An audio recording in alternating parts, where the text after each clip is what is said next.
बाद अऊज़ु बिल्लाहि मिनश शैतानिर रजीम बिस्मिल्लाहिर रहमानिर रहीम शहर रमज़ान अल्लज़ी उन्ज़िला फ़ीहिल क़ुरआन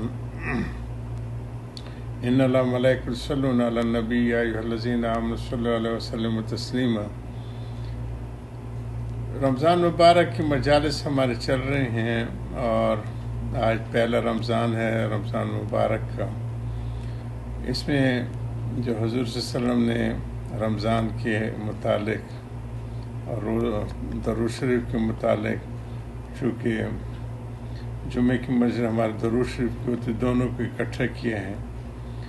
अनकाब बिन उजरा काल रसूलुल्लाह सल्लल्लाहु अलैहि वसल्लम उहज़रुल मिंबर फ़हज़रना फ़लम्मा अर्तका दर्जा क़ाल आमीन फ़लम्मा अर्तका दर्जा सानिया क़ाल आमीन फ़लम्मा अर्तका दर्जा अस्सालिसा क़ाल आमीन फ़लम्मा नज़ला क़ुलना या रसूलल्लाह सल्लल्लाहु अलैहि वसल्लम समिअना मिनकल यौम शैअन मा कुन्ना नस्मा क़ाल इन्न जिब्रील अलैहिस्सलाम और अरज़ ली इला आखिर हदीस। मैं तर्जमा सुना देता हूँ। काब बिन उजरा रज़ियल्लाहु ताला कहते हैं कि एक मरतबा नबी करीम सल्लल्लाहु अलैहि वसल्लम ने इरशाद फरमाया कि मिंबर के करीब हो जाओ। हम लोग हाजिर हो गए। जब हुज़ूर सल्लल्लाहु अलैहि वसल्लम ने मिंबर के पहले दर्जे पर कदम मुबारक रखा, फरमाया आमीन। जब दूसरे पर कदम रखा तो फिर फरमाया आमीन। जब तीसरे पर कदम रखा तो फिर फरमाया आमीन। जब आप सल्लल्लाहु अलैहि वसल्लम खुतबे से फारग होकर नीचे उतरे तो हमने अर्ज़ किया कि हमने आज आप सल्लल्लाहु अलैहि वसल्लम से ऐसी चीज़ सुनी है, मिंबर चढ़ते हुए ऐसी बात सुनी जो पहले कभी नहीं सुनी थी। आपने इरशाद फरमाया कि इस वक्त जिब्रील अलैहिस्सलाम मेरे सामने आए थे। जब पहले दर्जे पर मैंने कदम रखा तो उन्होंने कहा कि हलाक हो जीवे वो शख्स जिसने रमज़ान का मुबारक महीना पाया फिर भी उसकी मग़फ़िरत न हुई।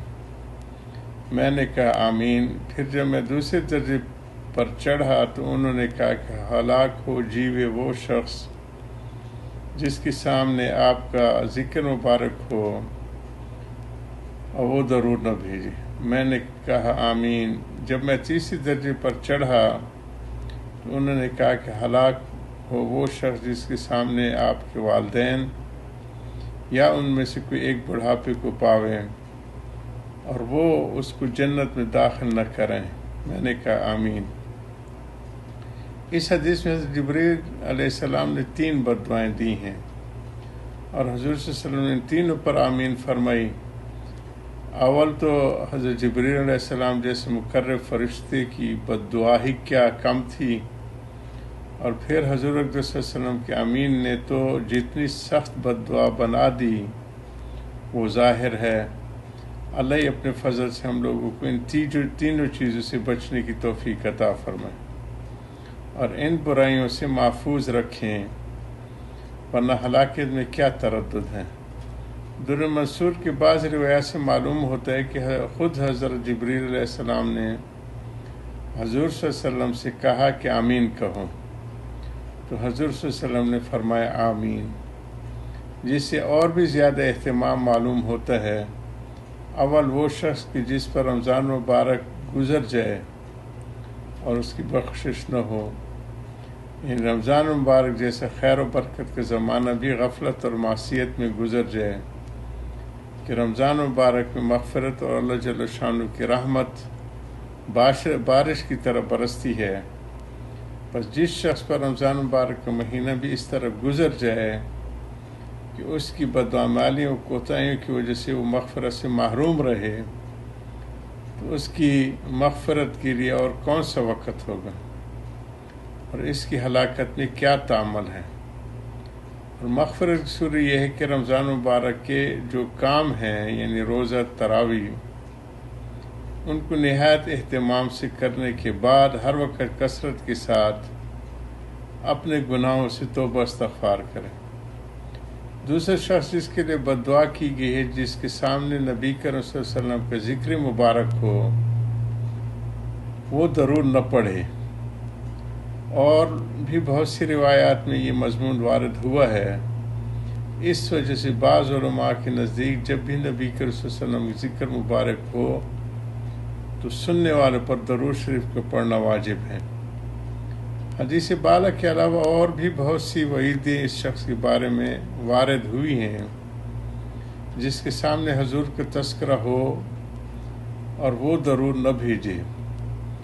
بعض احادیث میں اس کو شقی اور بخیل تر لوگوں میں شمار کیا گیا۔ نیز جفاکار اور جنت کا راستہ، جفا کی راہ روادار، جنت کا راستہ بھولنے والا، حتیٰ کہ جہنم میں داخل ہونے والا بددین تک فرمایا ہے۔ یہ بھی وارد ہوئے کہ نبی کریم صلی اللہ علیہ وسلم چہرہ انور نہ دیکھے گا۔ محققین علماء نے ایسی روایت کی تعویل فرمائی ہو، مگر اس سے کون انکار کر سکتا ہے کہ درود شریف نہ پڑھنے والے کے لیے آپ کے ظاہر ارشادات اس قدر سخت ہیں کہ ان کا تحمل دشوار ہے، اور کیوں نہ ہو کہ آپ صلی اللہ علیہ وسلم کے احسانات امت پر اس سے کہیں زیادہ ہیں کہ تحریر اور تقریر ان کا احسا کر سکے۔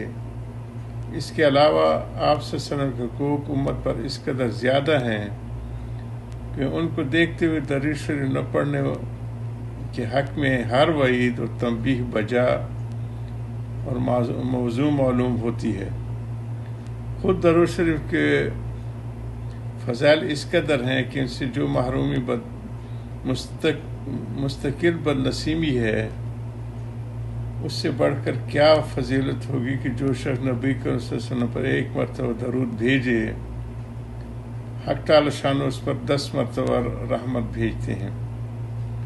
نیز ملائکہ اس کے لیے دعا کرنا، گناہوں کا معاف ہونا، درجات کا بلند ہونا، اود پہاڑ کے برابر ثواب کے ملنا، شفاعت کو اس کے لیے واجب ہونا وغیرہ وغیرہ امور مزید برآں اللہ جل شان کی رضا، اس کی رحمت، اس کے غصے سے امان، قیامت کے ہول سے نجات، مرنے سے قبل جنت میں اپنے ٹھکانے کا دیکھ لینا وغیرہ بہت سی وعدے درود شریف کی خاص مقداروں پر مقرر فرمائے گئے ہیں۔ اس کے علاوہ درود شریف سے تنگی معیشت اور فقر دور ہوتا ہے، اللہ اور اس کے رسول کے دربار میں تقرب نصیب ہوتا ہے، دشمنوں پر مدد نصیب ہوتی ہے، اور قلب کا نفاق اور زنگ سے صفائی ہوتی ہے۔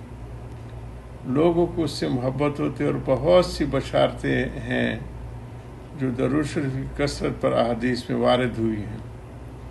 فقہا نے اس کی تصریح کی ہے کہ ایک مرتبہ عمر بھر میں درود شریف کا پڑھنا فرض ہے، عملاً فرض ہے۔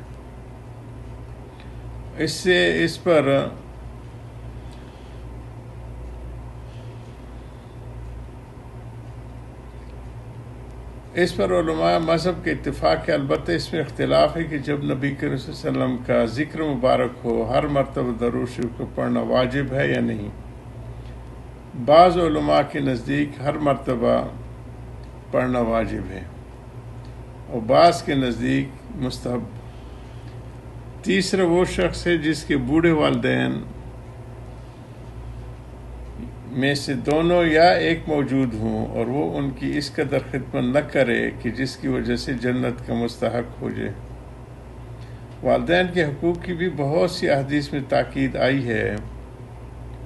علماء نے ان کے حقوق میں لکھا ہے کہ مباح امور میں ان کی اطاعت ضروری ہے، نیز یہ بھی لکھا ہے کہ ان کی بے ادبی نہ کرے، تکبر سے پیش نہ آئے، اگرچہ مشرک ہوں، اپنی آواز ان کی آواز سے اونچی نہ کرے، ان کا نام لے کر نہ پکارے، کسی کام میں ان سے پیش قدمی نہ کرے، امر بالمعروف و نہی عن المنکر میں بھی نرمی کرے، اگر قبول نہ کریں تو سلوک کرتا رہے اور ہدایت کی دعا کرتا رہے۔